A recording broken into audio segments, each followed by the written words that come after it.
देवराज news, जनतेचा आवाज जनतेसाठी। देवराज न्यूजला सबस्क्राइब करा आणि बेल आयकॉनवर क्लिक करा। दिंडोरी जी नाशिक येथे आज भारतीय जनता पक्षाचा जाहीर पक्षप्रवेश सोहळा उत्साहात पार पडला।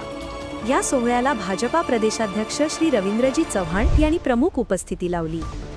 या कार्यक्रमात दिंडोरी पेठ विधानसभा मतदारसंघाचे माजी आमदार श्री रामदास चारुस्कर आणि नाशिक जिल्हा परिषदेच्या माजी समाज कल्याण सभापती सौ सुनीताताई चारुस्कर यांनी आपल्या सहकाऱ्यांसह मोठ्या संख्येने भाजपा परिवारात प्रवेश केला।